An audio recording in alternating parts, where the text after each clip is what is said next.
มาห้องพักนะฮะเดี๋ยวต้องเคาะประตูเรียกก่อนโอ้โหตาแดงเชิญปาปี โอ้โหรีวิวห้องหน่อยไม้แก้ว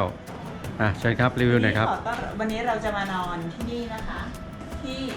ไม้แก้วรีสอร์ทดำเนินสะดวกนี่ขอปิดประตูก่อนเดี๋ยวยุงเข้าชอบมากเลยอ่ะไปที่ไหนก็ต้องบ้านไทยๆอะไรอย่างนี้นะเป็นcultureแบบนี้นะชอบ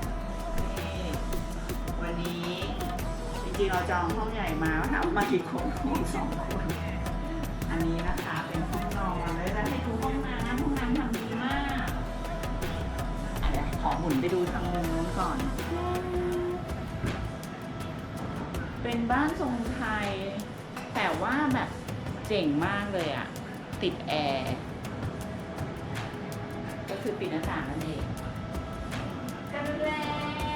แล้วนี่ก็คือห้องน้ำนะจ๊ะดูสินี่เป็นลายที่สุโขทัยนะเนี่ย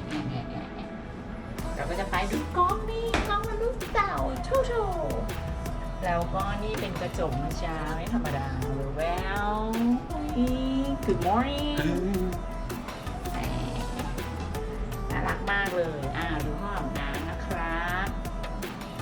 ห้องอาบน้ำก็แบบเป็นไม้เนี่ยชอบมากที่เป็นไม้อ่ะนี่ห้องอาบน้ำเป็นไม้แล้วที่แบบรายละเอียดดูนี่แผ่นกันลื่นเจ้าน่ารักเป้าน่ารักมากๆเลยอ่ะแล้วแบบห้องอาบน้ำที่เป็นไม้เนี่ยห้องน้ำที่อยู่ในบ้านเรือนไทยแบบ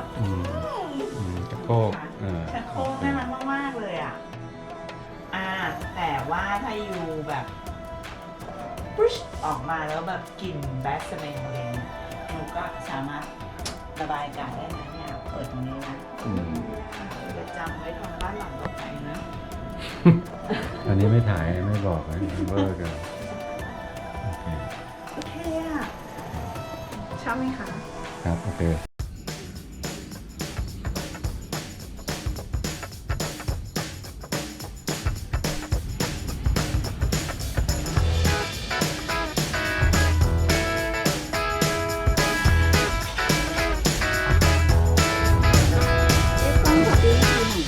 นี่ไง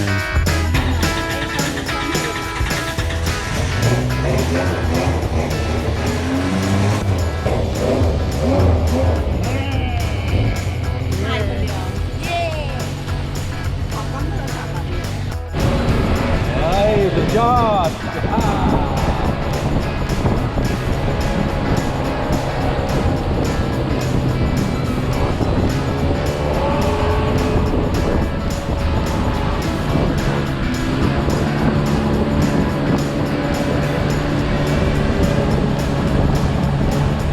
เดี๋ยวเราจะไปตลาดน้ำดำเนินสะดวกครับ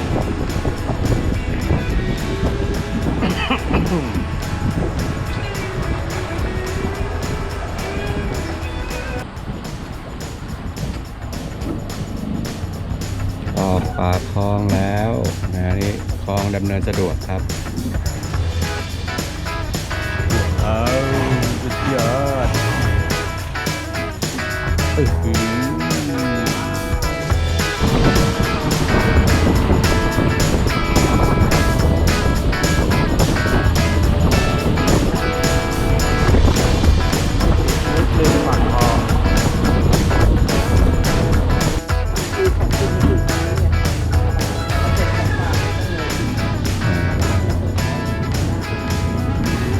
มีของกินนะครับตลาดน้ำดำเนินสะดวก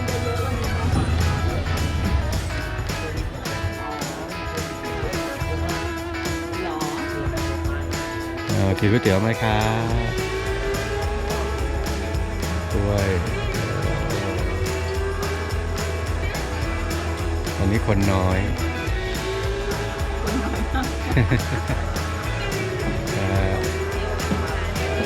เขาเกี่ยวไหมครับไม่เอาไม่เอาครับครับ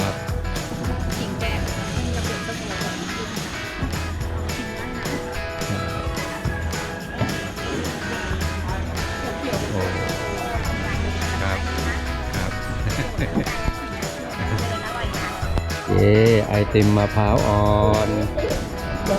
ถั่วลูกชิดน่ากินนะนานๆทีได้สมมติไม่หวานมากนะครับ หวานปลาล่ำแล้วมีมะพร้าวอ่อนนะฮะเอาอะไรบ้างแบบนี้นี่กระดิ่ง มา